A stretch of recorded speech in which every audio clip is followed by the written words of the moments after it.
Hello hello. Donc je sais pas si vous le savez, mais avec la situation ici en Australie et le Covid, j'ai perdu mon boulot. Donc du coup j'ai dû trouver un autre boulot. Et ce que je fais actuellement, c'est que je travaille dans une boîte de climatisation. Donc concrètement voilà, j'installe des clims. Et là c'est parti, je commence ma journée. Bon, ça démarre mal, j'ai oublié mon repas pour le midi, du coup je m'arrête au 7-Eleven pour acheter une paille à la viande. C'est une spécialité australienne qu'il faut absolument goûter. Même Will Smith l'a goûté, regarde. Australian meat pie. Bien important d'avoir sa petite lunchbox pour le repas du midi. Bonne nouvelle, je viens d'arriver à la société de clim, donc parfait, je suis à l'heure, il est 7h-10, on peut commencer la journée. Le boss n'est même pas là. Je vais en profiter, je vais prendre mon petit déj. Une machine que j'ai acheté à 7-Eleven. C'est un délice.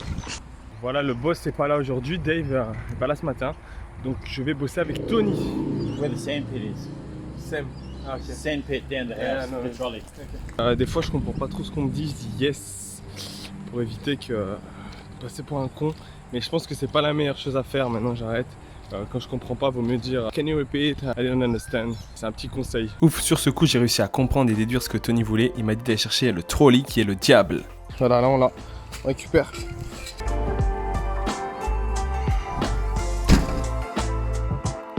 Alors une fois arrivé sur le chantier, on commence le repérage des lieux avec Tony. Fun and games here, Romy. Yeah, it's gonna be cool. Ah oui, je t'ai pas dit, ici on m'appelle Romy car Romain c'est beaucoup trop compliqué pour les Australiens, ils arrivent pas à prononcer mon nom. Un peu compliqué hein? Je suis d'accord. Bon, là je vais pas rentrer dans les détails, mais en gros, je prépare les isolants pour installer dans le toit. Ah, j'ai une petite livraison. Salut mec, bonjour, où est-ce que tu viens? Moi je suis français, oh j'adore la France. Ouais mais moi je préfère l'Australie, ouais. Bon allez, bonne journée, see you. Super cool de parler avec Talia. Bon, allez, on se remet au boulot maintenant.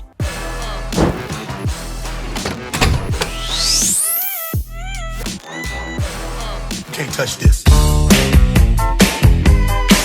Alors pour vous dire, quand j'ai commencé ce job il y a 3 mois, je connaissais complètement rien du tout au secteur des climatisateurs, de la climatisation.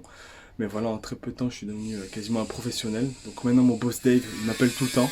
De base, c'était que pour 1 ou 2 jours par semaine, mais maintenant, c'est tout le temps. C'est lundi, mardi, mercredi, jeudi, vendredi. J'arrête pas. Donc revenons un petit peu en arrière pour savoir comment j'ai décroché mon boulot. Donc là on est 3 mois avant et c'est comme ça que j'ai commencé. En fait j'ai commencé en tant que jardinier. Donc voilà, mon boss Dave à la base, donc il recherchait un jardinier pour s'occuper de son jardin. Et j'ai eu le premier contact avec My Little France. Donc j'ai commencé comme ça. Et après quelques jours de boulot du coup en tant que jardinier, mon boss Dave est venu me voir car il était très satisfait de mon attitude et du boulot que j'ai fourni. Et il m'a parlé de sa société en fait dans les climatisations et il m'a dit qu'il recherchait quelqu'un pour travailler avec lui. Vraiment, je m'attendais pas du tout à ça, je savais même pas qu'il avait une société dans les clims. Mais bon, j'ai saisi l'opportunité et j'ai accepté le boulot. Là, on entre dans le dur. Vraiment, c'est la partie galère du boulot, c'est le toit. Donc dis-toi que déjà de 1, le toit, c'est super étroit. De 2, il fait extrêmement chaud. Et enfin, si tu marches pas sur les poutres, bah tu défonces le toit et là ça va aller mal.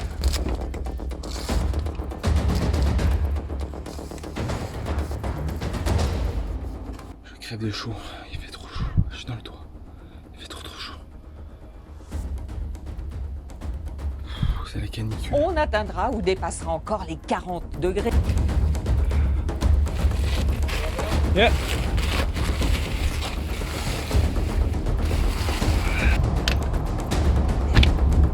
Voilà, là il est 4h, on peut packer, ça veut dire qu'on range tous les outils et on peut y aller. Une fois qu'on a fait ça, on peut partir, donc journée avec Tony, fini.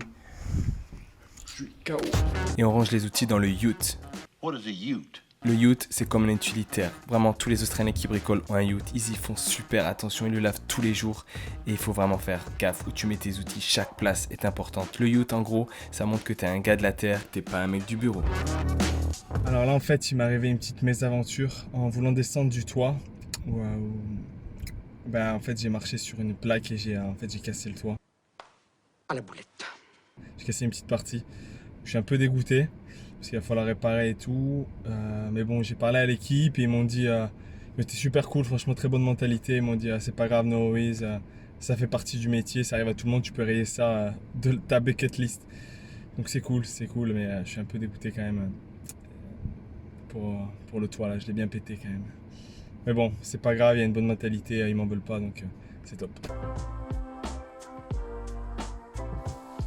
Et donc voilà, c'est comme ça que j'ai retrouvé un boulot en Australie malgré la situation compliquée du coronavirus. Donc d'un petit boulot de jardinier, je me retrouve maintenant à travailler dans une société de climatisation.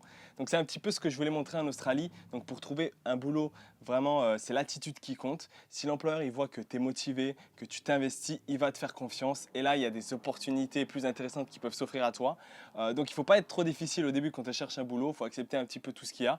Et puis après, en général, on a de nouvelles opportunités qui sont plus intéressantes. Donc voilà, les anciens qui étaient là en Australie le savent un petit peu. En Australie, quand on vient, on fait souvent des boulots dans lesquels on n'avait jamais pensé faire. Mais ça fait aussi partie de l'expérience et c'est ça qui est super cool. Donc tu le découvriras par toi-même quand tu viendras en Australie dès que les frontières seront ouvertes. Donc voilà, j'espère que cette vidéo t'a plu. C'est mes premières vidéos, donc n'hésite pas à me dire ce que tu en penses. Mets-moi un commentaire si tu veux. S'il te plaît, like ma vidéo. Abonne-toi, ça me fera super plaisir. Également, tu peux me trouver sur Instagram et Facebook si jamais tu veux me rejoindre ici. Et puis voilà, c'est tout. Je te dis à bientôt pour une nouvelle vidéo. Bye bye!